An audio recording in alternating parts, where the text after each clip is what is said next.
Conforme discutimos nas partes anteriores desta lição, a energia hidráulica contém os dois ingredientes, a força que faz mover a água, no caso, um líquido qualquer, e a água em si nada mais é do que o agente que leva essa energia hidráulica. No caso da energia hidráulica, mostramos que uma caixa de água levantada, aqui um condutor de água, uma torneira e assim por diante, e podemos fazer a água jorrar pela torneira, porque nós temos aqui uma diferença de potencial. É uma diferença de altura. Aqui eu tenho o solo, aqui eu tenho a caixa de água. Essa diferença é que faz a força da gravidade atuar.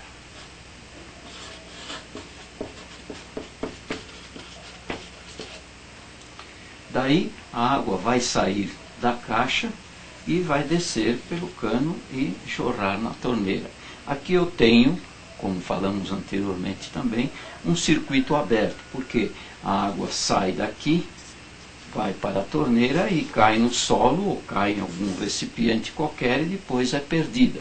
Se eu quiser fazer um circuito fechado, eu coloco aqui uma bomba que tem força também para elevar a água até acima da caixa.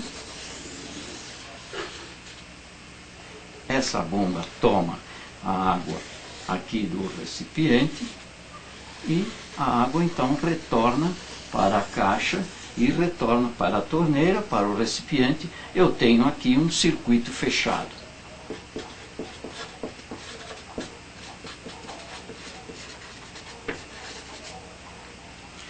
Daí você vê aqui a força capaz de mover a corrente de água e a corrente de água, o fluxo de água que pode percorrer todo o circuito hidráulico. No caso da eletricidade, eu também tenho que ter uma força capaz de mover a corrente, no caso a corrente elétrica. Essa corrente elétrica é formada de elétrons, e esses elétrons, em vez das gotículas de água, são aqueles, os agentes da energia elétrica são aqueles que levam a energia elétrica de um ponto ao outro. Aqui eu tenho uma pilha, essa pilha tem marcado 1,5 volt. Esse 1,5 volt é uma determinada quantidade de força que a pilha tem para fazer mover a corrente. Daí, se eu ligar, este é o polo negativo da pilha, este é o polo positivo da pilha. Se eu ligar aqui uma lâmpada, como falamos já anteriormente,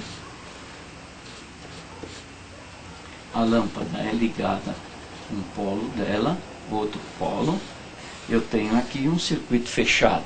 O que vai acontecer? A corrente elétrica, os elétrons vão sair do polo negativo, vão atravessar a lâmpada, o filamento da lâmpada, que é um fiozinho muito fininho que tem aqui dentro, e vão fazer a lâmpada acender. A corrente atravessa a lâmpada, sai por aqui e volta ao polo positivo. Desse modo, eu tenho aqui um circuito fechado também que faz a corrente circular pela lâmpada, que é a carga elétrica, e faz então a lâmpada acender. O elétron, em vez das gotículas de água que saem daqui, é o agente que leva a energia elétrica. Nós chamamos ele de elétron. O elétron, como ele é invisível, impossível de ser representado de uma forma correta, ele é muitas vezes representado por uma pequena esfera, assim, e um sinalzinho negativo no seu interior. Quando esse elétron faz parte de uma corrente elétrica, porque o elétron está em movimento, a gente costuma representar o elétron em movimento por essa bolinha, o sinal negativo no seu interior, e uma seta para indicar o sentido em que o elétron vai. Aqui, por exemplo, eu poderia representar o elétron ou os elétrons assim, desse modo. Então, teria isto aqui. Como muitas vezes a corrente elétrica, logicamente, ela contém muitos milhões de elétrons juntos, é um fluxo de elétrons, não costumamos muitas vezes colocar essa bolinha com um sinal negativo no seu interior. Costumamos apenas representar com uma seta. Então, neste caso aqui, em vez de colocar a bolinha com negativo, eu coloco apenas uma seta. E para onde vai o elétron? Sempre para o positivo. De onde vem o elétron? Sempre do negativo. Neste caso, a pilha tem 1,5 V, a pilha é a força, é a fonte de energia elétrica que vai fazer a corrente circular, e os elétrons vão sair daqui, vão atravessar a lâmpada e retornar para cá. Eles saem do polo negativo para o polo positivo. O elétron, quem é? É o agente que carrega a energia elétrica.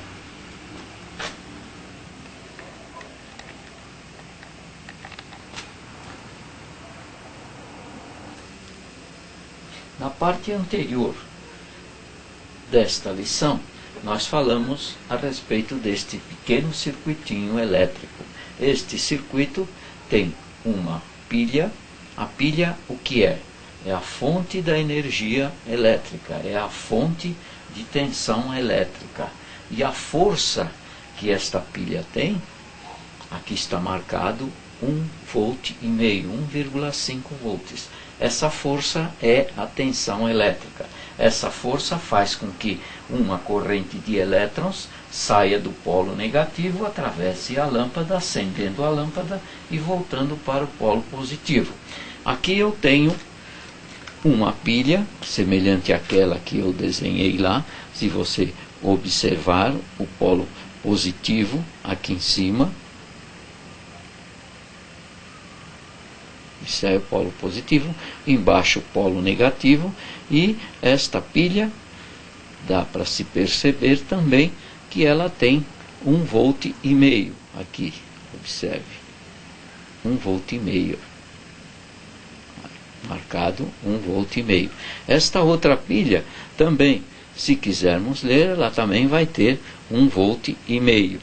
Observe ali, 1,5 V. Positivo em cima, o negativo embaixo na carcaça da pilha. Qualquer uma delas, não importa o tamanho, ela tem 1,5 V. Esse 1,5 V é a quantidade de tensão elétrica que a pilha possui. Se eu ligar, como no circuito que eu tenho aqui, esta lâmpada foi fabricada para 6 volts. Daí eu posso ligar a pilha de 1,5 V na lâmpada de 6 volts, que ela não vai queimar. Só que a lâmpada vai acender muito fracamente. Ó, observe, eu liguei aqui, olha, o polo negativo embaixo, o polo positivo em cima, e eu liguei a lâmpada e ela acende. Eu fechei o circuito, eu tenho aqui um circuito fechado, a lâmpada acende, só que muito fraquinho. Por quê? Porque a lâmpada é de 6 volts e a pilha é de 1,5 V. Se eu ligar nesta outra pequena, acontece a mesma coisa, porque ela tem também 1,5 V. Ela também vai acender fracamente. Eu posso, em vez de uma lâmpada de 6 volts, ligar uma lâmpada de 2 volts. Observe agora, olha a luz. Desse modo, esta pilha de 1,5 V, a quantidade de força que ela possui, a quantidade de tensão elétrica, a quantidade de voltagem, poderia chamar, é de 1,5 V. Olha, essa também acende bastante forte. Agora, eu não posso ligar esta lâmpada nesta bateria. A bateria tem 9 volts, esta bateria. Ela também tem o polo positivo e o polo negativo. Da mesma maneira, eu poderia ligar uma lâmpada, só que a lâmpada teria que ter no mínimo 9 volts, porque senão ela queimaria. Eu não posso ligar essa lâmpada de 2 volts numa bateria de 9 volts. Eu posso sim ligar uma lâmpada, como esta aqui, que é uma lâmpada usada no painel do automóvel. Portanto, ela tem 12 volts. Por quê? Porque a bateria do automóvel tem uma força elétrica de 12 volts. Eu ligo a lâmpada de 12 volts, observem, em 9 volts, e a lâmpada acende muito bem. Desse modo, você já sabe que a força elétrica que move corrente elétrica é chamada tensão. Normalmente chamamos de tensão aqui no Brasil, e também nosso curso vamos chamar de tensão. Muito raramente falamos voltagem também, porque nos Estados Unidos se usa mais o termo voltagem para representar a força elétrica que move a corrente elétrica.